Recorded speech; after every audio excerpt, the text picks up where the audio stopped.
Зарубите себе на носу, что вы должны молчать и слушать, что вам говорят. Всем привет, друзья! Сегодня на обзор приехала ко мне такая коробчонка. Коробчонка от бренда Shidoku, внутри которой находится аккумуляторная цепная пила, модель SHPG2.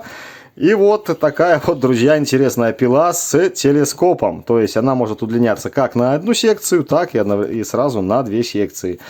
Мотор, конечно же, бесщеточный. И вот такая вот компактная картонная коробочка. Вскрываем, смотрим комплектацию. И первым делом нас встречает инструкция. Инструкция, друзья, это просто шедевр. Я без всяких шуток. То есть производитель относится просто классно. Смотрите, сразу мы имеем комплектацию, что находится в комплекте. Технические характеристики. Давайте мельком. 21 вольт аккумулятор, 4000 мАч, 2 аккумулятора в комплекте литий-ионного типа.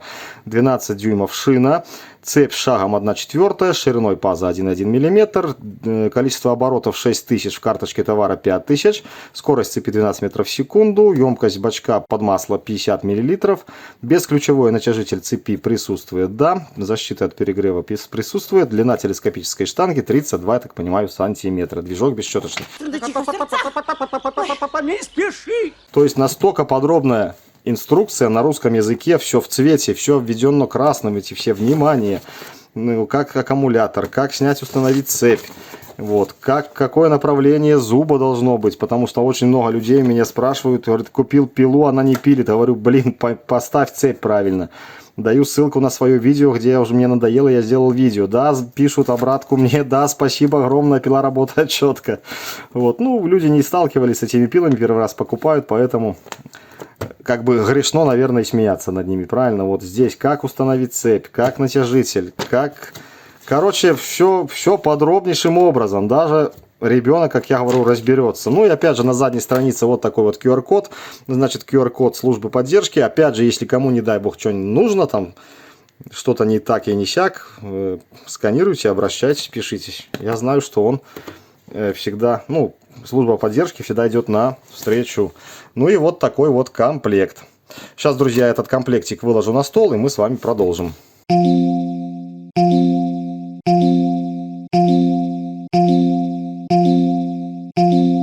Ну и вот такая, я бы сказал, богатая комплектация.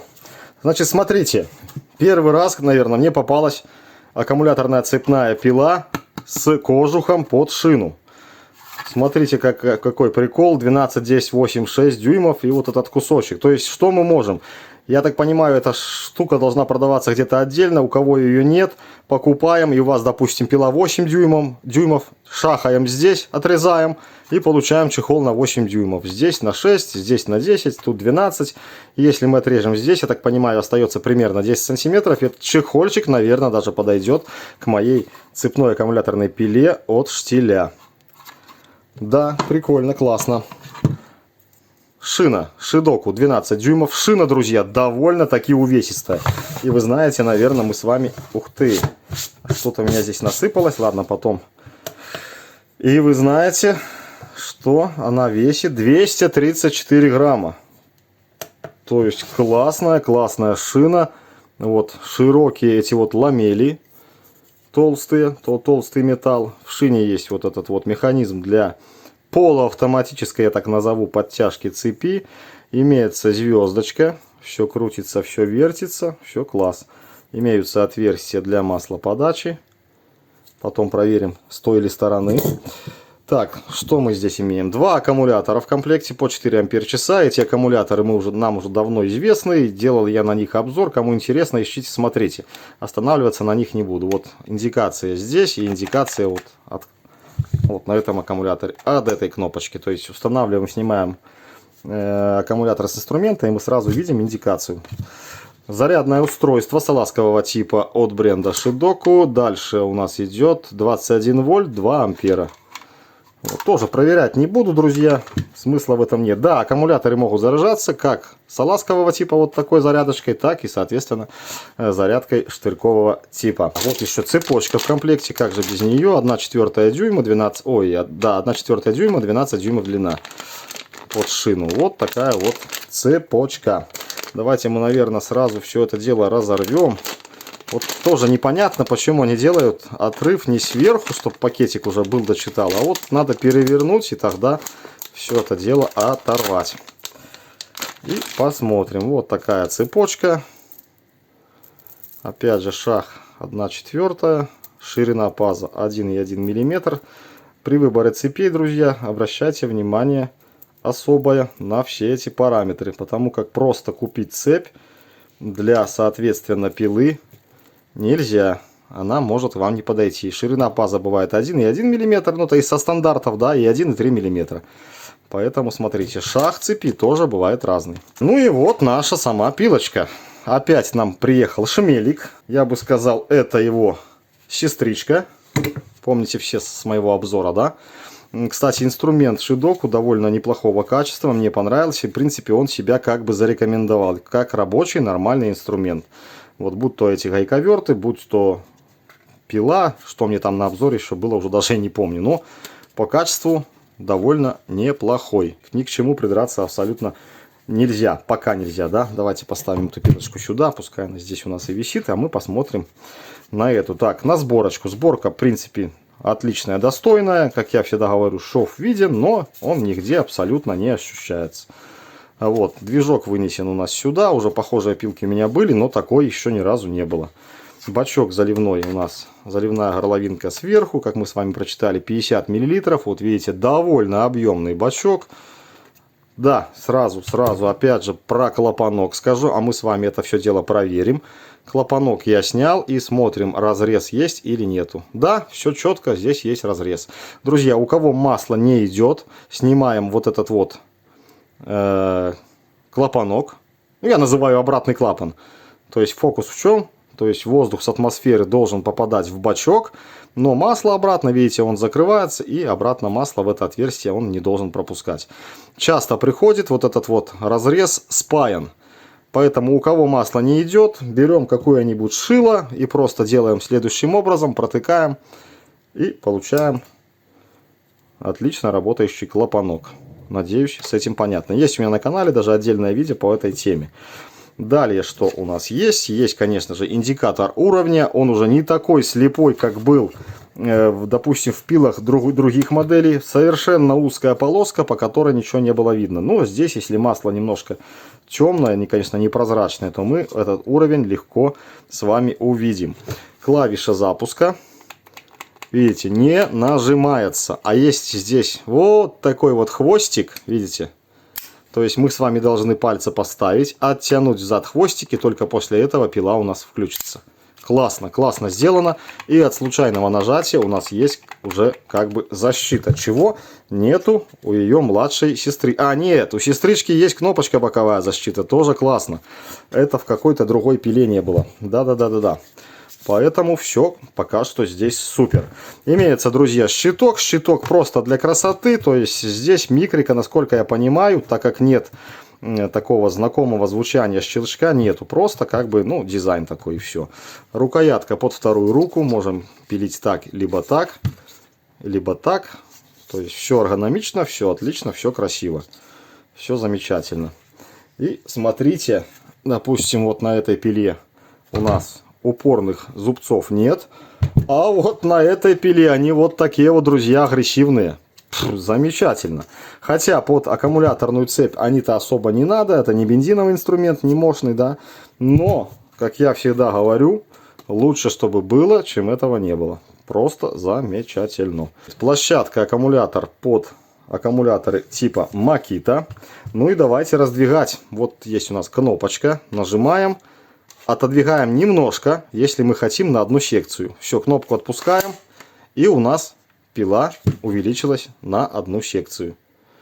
Надо еще длиннее. Еще раз нажимаем, отводим и растягиваем до щелчка. Вот пила у нас удлинилась вот насколько. Ну просто класс. Бывают, знаете, моменты. Сидишь не то на лестнице, не то на каком дереве висишь. И хочется отпилить веточку, до которой не достаешь буквально там 5 сантиметров. А здесь, пожалуйста, раз движение, чикнул, надо вам ветка, грубо там 40 сантиметров, чик, раздвинул, все отлично. Значит, телескоп у нас металлический. Вот там видно защелочка. Ну, что-то по типу зонтика складывается. И есть направляющий зуб, чтобы все это дело хорошо соединилось. Вот, видите, о чем я говорил. То есть нажимаем, выдвигаем на одну секцию. Все, зафиксировалось, можем работать. Нажимаем еще раз. Выдвигаем на 2 секции. Можем работать. Но сложить одну секцию у нас не получится. Смотрите, нажимаю. Опа, видите, и они складываются 2. То есть, если одна секция нужна, мы делаем выдвижение, допустим, у нас на 2 секции. Делаем полное складывание. Нажимаем. Ага. Вот, зафиксировалось. Нажимаем. И выдвигаем одну секцию. Короче, как-то так. Посмотрим. Все-таки перед разборкой, да, как все это работает. И померяем обороты. Померяем обороты. А для этого надо снять. Видите, звезда установлена опять кверху ногами, как я называю. Я всегда их переворачиваю. Вы можете ко мне прислушиваться, можете не прислушиваться.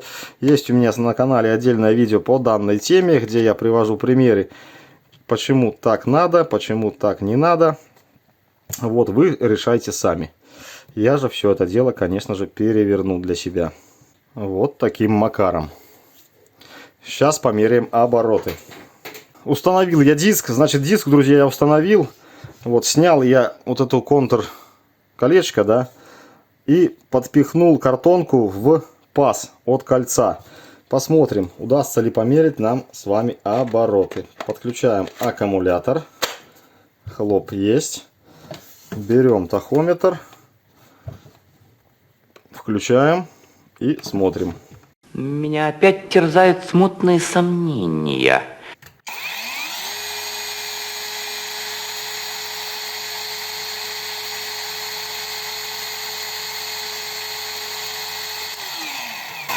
И как мы видим, оборотов 5250, а заявлено на карточке магазина 5000 ровно, в инструкции 6000. Ну, в принципе, да, все это дело можно мириться как бы.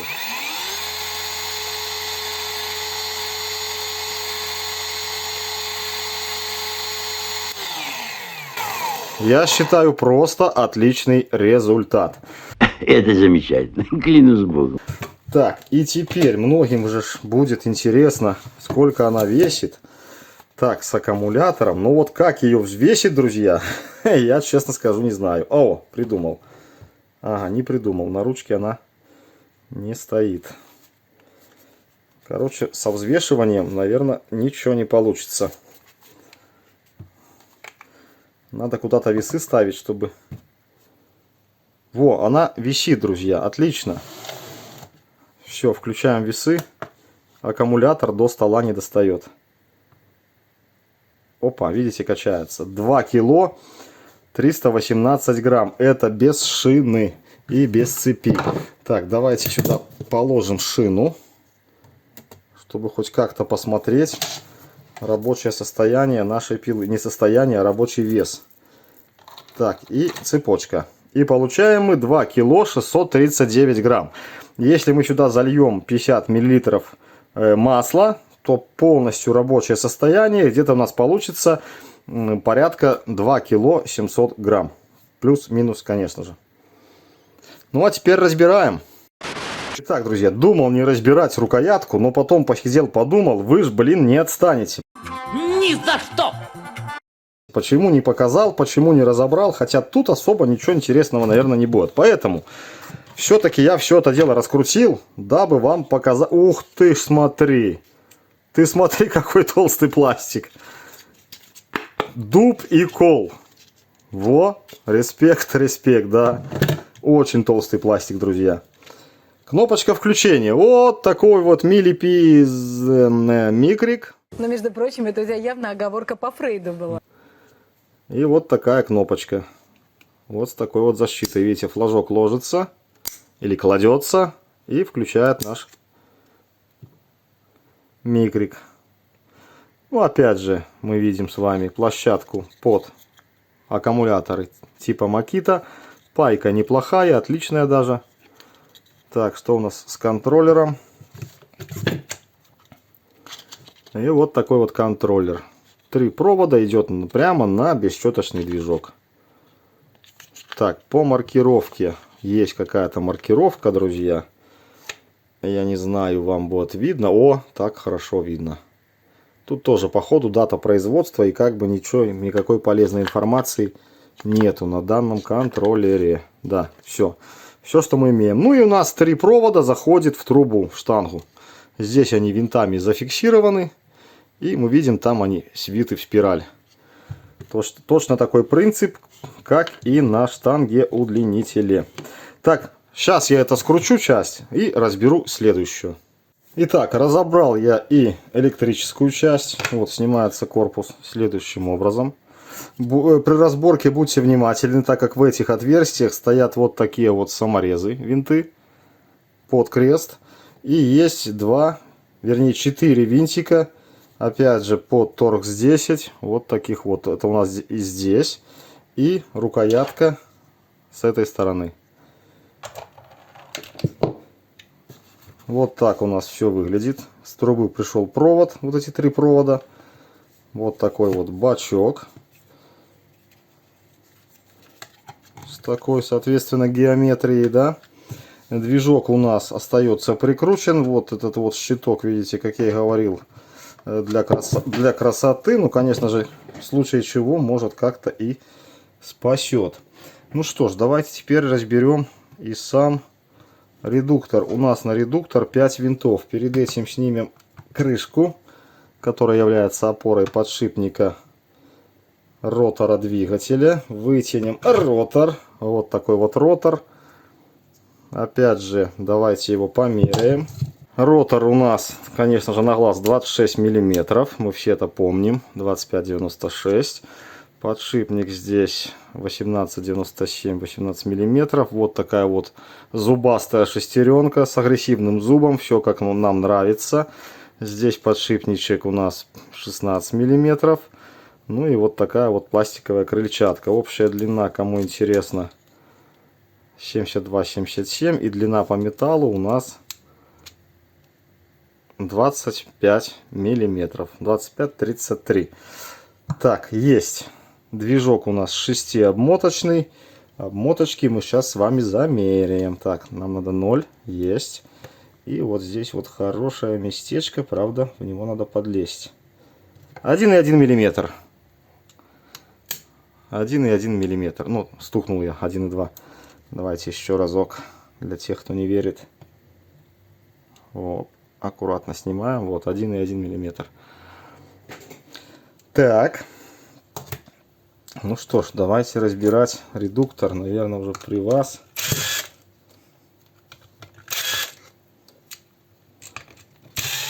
Пять винтов, торкс 10.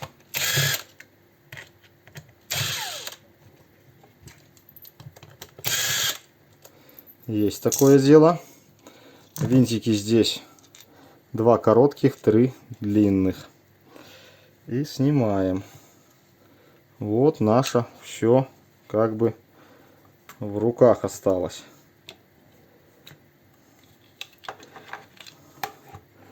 Так, неудобно показывать, поэтому... Ого-го! Опа! Сниму я этот шланжик, чтобы немножко приподнять. Вот наш насосик, который приводится в движение вот таким вот червяком, который я опять не могу снять. Короче, вот таким вот червячком. Все отлично. Вот крутим, видите. И наш насосик тоже вращается. Вращается и вот так вот ходит туда-сюда, нагнетая маслице. Так, его снимать не будем. Так, и поскольку у нас все это дело, оно должно поделиться. Оп-оп-оп-оп-оп. Есть такое дело. Все мы поделили. Смазочка присутствует, видите, синяя. Довольно в неплохом количестве. Ну и вот, ах ты, влез уже. И вот такой вот агрессивный зуб у нас на редукторе. Давайте я сниму, если получится, конечно. Опа! Все разъехалось, все разбежалось. Видите, маслом все умазано. Упэцкано, как говорят у нас в Беларуси.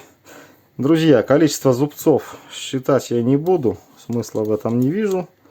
Диаметр шестеренки, вдруг кому нужен, 50-86.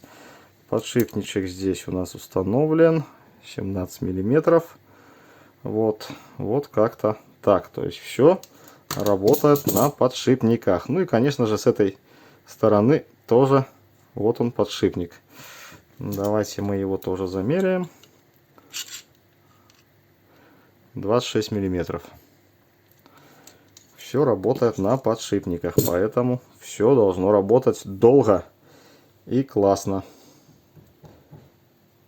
Так, вот таким вот макаром установка у нас идет назад. Провода, видите, выходят из трубы, опять же 3 провода, и идет на движок. То есть все как всегда и как обычно. Так, собрал я пилу, звезду установил, друзья, по-своему. Вы со мной хотите, соглашайтесь, хотите нет. Хотите, посмотрите видео, где я рассказываю, почему так я ставлю. Значит, одел цепочку на шину. Вот, смотрите, у нас режущая кромка. Надеюсь, видно. И она должна, если вот так устанавливать, смотреть вперед, сверху. А снизу уже забирать к пиле и резать. Поэтому устанавливаем вот таким вот образом. Одеваем на звезду. И смотрим, чтобы здесь из шины цепочка не выехала. Все, цепочку я одел. К сожалению, пилка длинная. Особо все показать не получается. Ну, вот таким вот макаром. Потом берем, друзья, крышку и эксцентрик крутим следующим образом. Ух ты, ты смотри, как выскальзывает. Одной рукой неудобно. Вот так вот устанавливаем эксцентрик. Одеваем крышку, чтобы все у нас защелкнулось.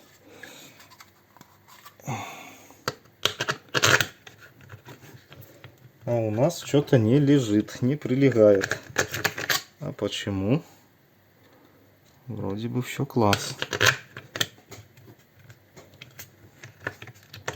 Что-то не ложится. Непонятно почему. Так, тут цепочка все вроде как на месте. Все вроде как отлично. Но крышка не ложится. Эксцентрик у нас до конца выведен. Или можно даже еще немножечко вот так поставить даже, чтобы было вообще минимум. И теперь посмотрим. О, все, крышка легла. Берем барашку, поджимаем немножечко слегонца. Потом берем пилку. Так, давайте вот так. Оттягиваем шину. И вот этим вот желтым колесом подтягиваем цепь. Не делайте цепь как струна. Все вот так сделали и зажимаем вот эту гайку. Все, цепочка у нас отлично себя чувствует. Без масла, друзья, долго пилу не гоняйте. А мы сейчас оденем аккумулятор и буквально одним нажатием все это дело попробуем. Опять же, хвостик не забываем отводить вот этот вот. И пилочка пошла работать. Звучит приятно, мягко. Значит, сейчас идем на улицу. Вернее, не сейчас, а уже, наверное, завтра. Заливаем маслица и попробуем что-нибудь там попилить. Кстати, а так будет работать. Вот на всю вытяжку. И нажимаю. Все работает. Замечательно. Идем на улицу тестировать. Ну что, народ, будем экспериментировать. Значит, сымитировал такую толстоватую веточку, потому что уже понимаете, что все живое, нигде ничего порезать я особо не смогу. Поэтому прижал струбциной ветку, чтобы сымитировать, так сказать, ветку на дереве. Вот, снял шину, залил масло. Масло на сей раз у нас зеленое. Ну, залил я немножко поверх, поэтому уровня не видно. А так он будет хорошо, прекрасно виден. Значит, моя рекомендация для первого раза, вот для первой заливки масла, всегда даже откручивайте, ну, либо приоткручивайте заливную пробку, чтобы масло легко дошло до насосика и легко выдало нам, так сказать, порцию. Ну, а теперь смотрим, когда оно потечет. Поехали.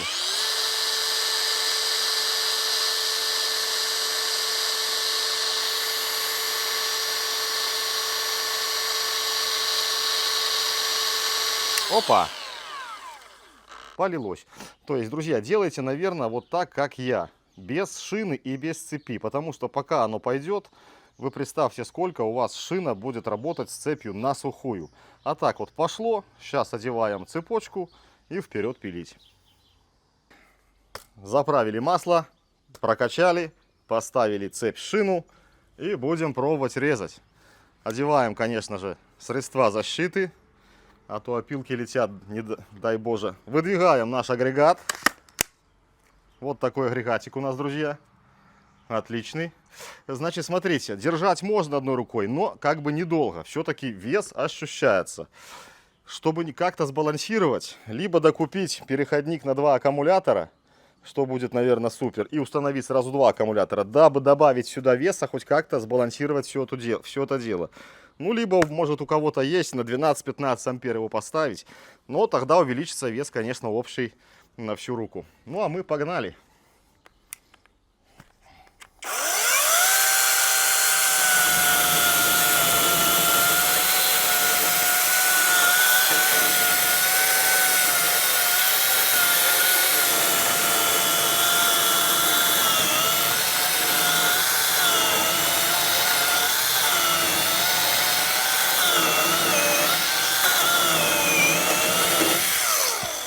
Грызет, мама, не горюй. Здесь немножко дольше получилось, потому что у меня упор был вот в этот вот сук, и, сами понимаете, пиле как бы неудобно туда подлазить. Ну что, давайте еще один резик.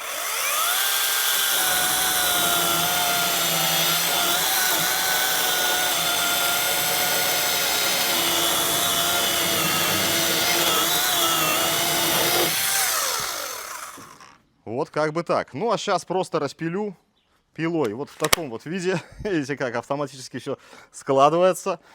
У меня тут подготовлена еще такая-то веточка, сучок, да. Попробуем вот пилить просто как пилкой. Вот так она отлично сбалансирована, в принципе.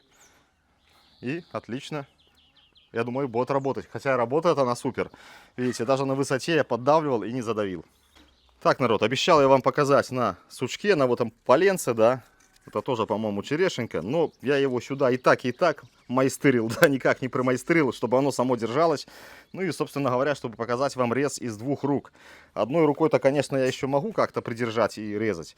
Но поскольку у нас пила двухручная, принял решение отказаться от этого сучка, да, от этого поленца. Принес брус 10 на 10 сантиметров. Ну и давайте попробуем, что из этого и как получится. Не забываем про средства защиты. Итак, поехали.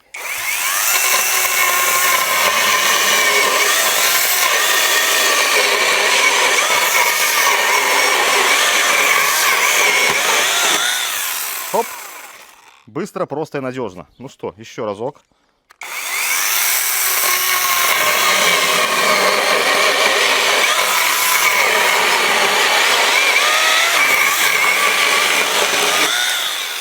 Есть.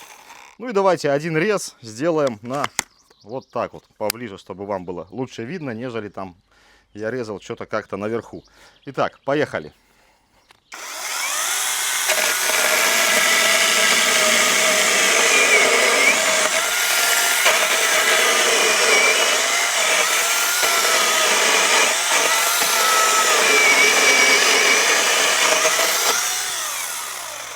Бах, и готово.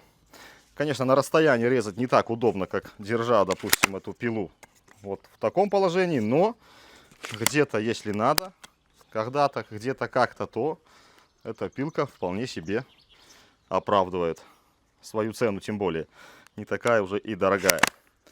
Ну и можно вот так вот, как я говорю, складывать в таком полуавтоматическом режиме, да. Вот, друзья, значит, что у нас по маслу? Давайте посмотрим. Он остался практически полон. То есть особо много не ушло, но все-таки за такое короткое количество резов. Дайте-ка я откручу, так как масло я залил такое зеленоватое, и оно не особо видно. Да, залил я масло почти вот до сюда где-то. А оно где-то сейчас вот как раз таки по метке, по верхнему уровню. Вот мне глазом видно, когда я вот так наклоняю. Вам я, друзья, не знаю, будет ли видно. Ну, короче, за такой короткий промежуток времени масла довольно немало ушло, я бы сказал. Поэтому пилка прожорливая. И если вы хотите сохранить данный инструмент, то при работе постоянно контролируйте уровень масла.